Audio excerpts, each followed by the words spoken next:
Welcome back to the Inspiration Station, where stories spark action. I'm your host, Mr. U. If you're watching us for the very first time, thanks again for making us part of your week. We're live on Facebook and YouTube. Now, our show is primarily about the stories that are transformational, stories of courage and resilience. We have with us today author and personality specialist, Gail Showalter. We bring you in the studio, Gail. How are you today? Good to see you. I'm doing great. Thank you. I'm glad to be here. Same here. Glad to have you here. All right, so let's jump into our convo for today. If I understand right, you've been trained for over 26 years now as a personality specialist. What does that entail exactly? If you can break that down for us. Well, first of all, you have to do some reading and studying, and then going to trainers who know what they're doing, can teach you about it and give you ways to use it. And then you continue to study. And I started out using the Wired That Way in 2020, which is still being published. It's a great book. And then I went into the Enneagram later, got trained at a facility in Houston, and then got further training in Dallas from people who are much more studious than I am. And I believe it is very valid information that people could really, really use in their lives. Parents can use it with their children. Couples can use it in their marriage. People can use it at work, which is where I wish I had known a lot about this when I was back in the workforce. So it's very valuable stuff, and people don't think it's valuable or valid sometimes. But if you study it long enough, you start to see the reasons why it is workable, usable, and valid. I love it. I would have loved to have had used that in my time when I was a supervisor for the government. I think that would have been valuable for me at that time. But also there's a bit of a concern for me, because once you understand these personalities enough, especially with the Enneagram and the Myers-Briggs, etc., once you understand these enough, we can be dangerously close to manipulating people. How do you avoid crossing that line as somebody who is skilled in understanding personalities, but at the same time you want to make sure you take care of people and honor people in the right way? How do you personally deal with not crossing that line into manipulation with so much information in your hands? That is a very good question. You could do that. You could take this information and use it in a very devious way, which I never have had anybody do that who's studied with me. But the thing is, you want to be authentic about who you are. And once you comprehend the idea that you have your personality and it's okay, it's really okay, then you can allow the other person to be who they are without manipulation. And then you can accept that this is how they are. And you can be an understanding person and a compassionate person about the other person's personality instead of trying to manipulate and use. Because what you're doing is you're becoming an authentic person by recognizing these things, the traits that go along with this. And I'm not saying we're cookie cutters, that we're all made out of these just 4 things. No, I'm not even implying that. It's just a tool. It's a way to relate to other people without manipulation, but with respect for who they are. I love it. Was there most stories where people are helping people on a broad scale like you are, it usually comes from a personal story or a personal struggle. Was there a struggle you faced personally that kind of helped you to discover, if you will, the power of understanding personality differences? Funny you should ask. Yes. Well, when I first started studying this, my older sister went with me. And what you had to do before you went into this training was you had to read these 5 books, and you had to do a survey, a personality profile. And so she's asking me the night before we started, well, how did your profile come out? And I told her how I thought it was. And she said, that is not no, that is not right.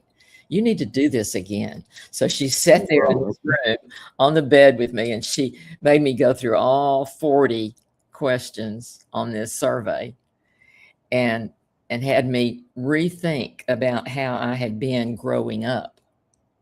Okay. And so the next morning, she took me to Florence Littauer, who's the original author, no longer with us, unfortunately. And she said, is it possible for a person's personality to be altered or changed? And Florence went right into this and said, if the person is born as a popular sanguine, they will do whatever it takes to please a powerful spouse. And I had been divorced from a powerful spouse. And it was true. I had tried to be the perfect wife, mother, and housekeeper, and all those things that I was trained to in my generation. And I had altered myself. Now, that personality will do that. The other personalities don't. The powerful does not change to please anybody else. They just don't. And so, yeah, that was extremely valuable to me. And it took several years and another marriage to come out of that and to realize who I really need to be, or I wouldn't be on this podcast today. No, I totally understand. I got a chance to interview Florence's daughter on our show. It was such a kick for me because I love their work so much, and I've spent many years working with that book, Wired That Way. So it was an honor to meet Marita. Oh, so did you interview Marita? I did. Great. Yeah. That's great. It was fantastic. You probably can find it on our YouTube channel or Facebook or however you get your social media. You see the interview. It was fantastic. Yeah. One of the things I want to ask you, because it's kind of hand in hand with your response, I guess, was there a belief, probably a limiting belief that you had about yourself that you had to overcome so you can be the woman and the leader that you are today? A lot of people, it's good to kind of face that, especially for audiences who are watching, listening right now. They're like, okay, so what'd you get past? Because I'm dealing with this stuff. So I'd love to have that be displayed to the audience so they can kind of be encouraged that, you know what? Well, I think, if you interviewed Marita, she probably explained that the thing to do is to focus on your strengths, not your weaknesses. And everybody has strengths and weaknesses. And so I began to look at my strengths in a different way. I began to use them at work instead of looking at them or looking at the weaknesses side of my personality. And I think that we all tend to think negatively sometimes. And so it's better to look at the strong points and to grow in those strong points and not focus on your weaknesses and trying to change yourself completely. Yeah. Okay. We did talk about reframing. So that was definitely a part of our conversation. We spent a lot of time there, actually. It seems like you're spending a lot of time focusing on single mothers. I do. Is there a reason why they are your focus? And part two of that question is, and how does the personality assessments assist in that process for you? Go ahead. Thank you. Yes, I was a single mother for 16 years. It was a rough road.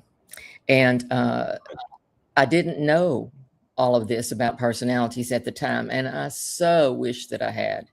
It would have made an enormous difference in how I had raised my children. But I was single for 16 years. So when I remarried, I wanted to give back, and I had an opportunity to do that. And so I formed a nonprofit for single moms that evolved into what it is today is called Single Moms Empowered, with the big ED at the end, because what we do is we support single moms who are attempting to get a degree to go back to work. And we've been very successful. It's really wonderful. We're about to have a big bingo event. And we help them with childcare, sometimes with automobile issues, sometimes with counseling. It's not all the same. It depends on the individual. And we're very careful who we bring into the program.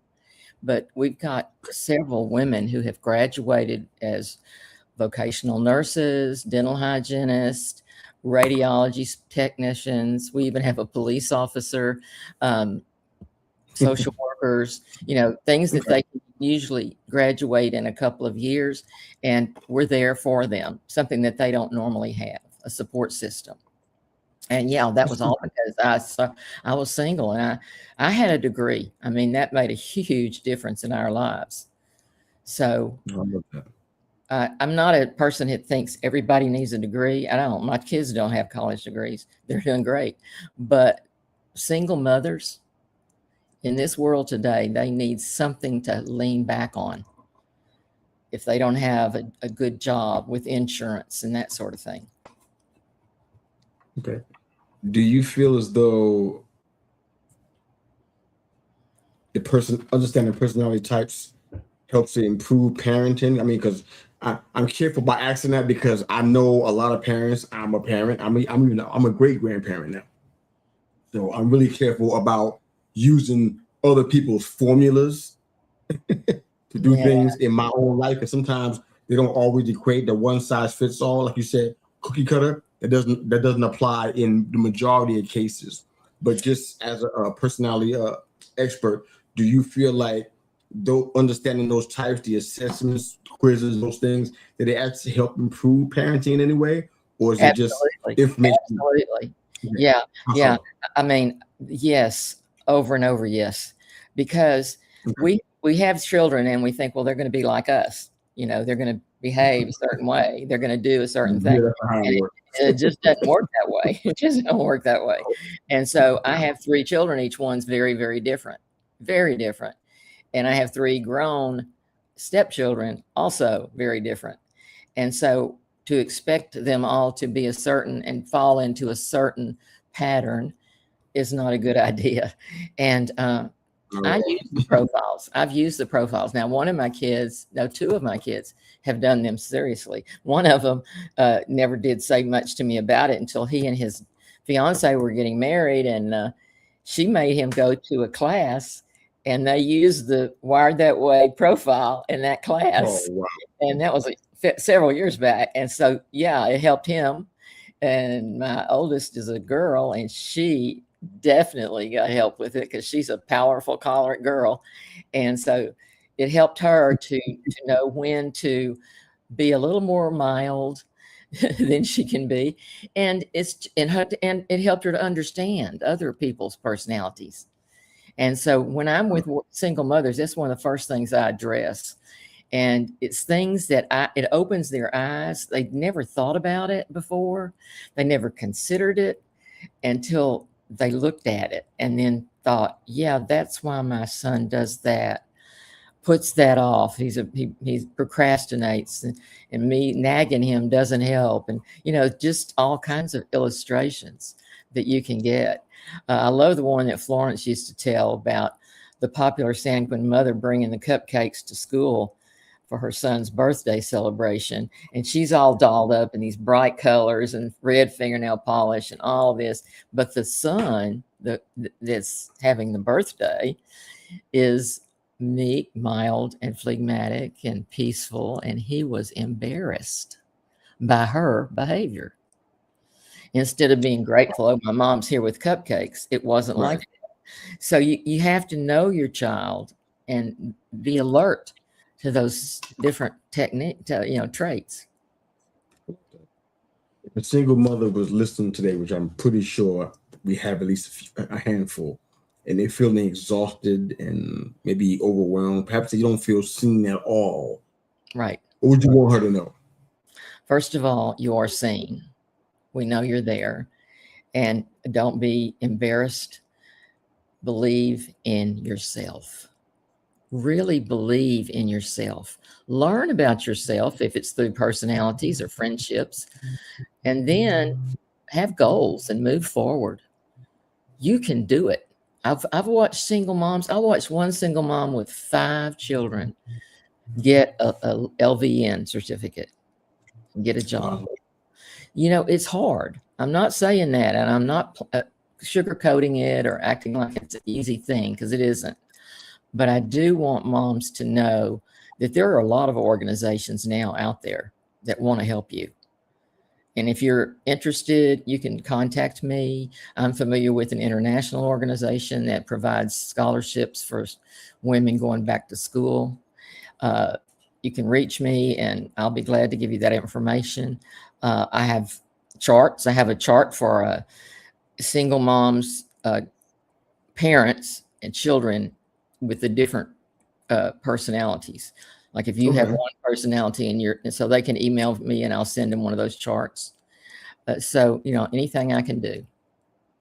I love that. I do have your website and your nonprofit website up on the screen for those that are listening but not watching us today. It's going to also be in the show notes, so you have no qualm for being able to find it and find Gail if you need to. But it's www.gailshowalter.com. It's SHOWALTER. And of course, the nonprofit is www.singlemomsempowered with the ED capitalized.org. Okay. So if you guys are watching and listening and you haven't caught that or you can catch it, reach out to me. I'm happy to connect you with Gail. Not a problem at all. Final question for you, Gail. And thanks again for being on the show today. If we appreciate the insight. Final question. If you can describe one situation where you were the most challenged in your helping single mothers in parenting using personality differences and understanding, was there one challenge you could think of that was like probably the biggest challenge of your career in doing this? Anything come to mind for you? Well, I keep thinking about one of my former students. I taught Braille, and one of the girls was going through a divorce, and she lived away, not nearby. So yeah, that was a great chance to help her to use a profile, to think about who she was dealing with in her divorce, as well as the people where she was trying to get a job. So yeah, applying that to them and to her situations was a really big hurdle, and it helped. It helped. Thank you for being here, author and personality specialist, Gail Showalter. Thanks again for making us part of your week and for sharing your story with us. We really appreciate it. Thank you. Thank you so much. The pleasure is mine. If you're here watching for the very first time, thanks for making us part of your week. That's Gail Showalter. I'm Mr. U, and this is the Inspiration Station, where stories spark action. Have a great day. Stay inspired.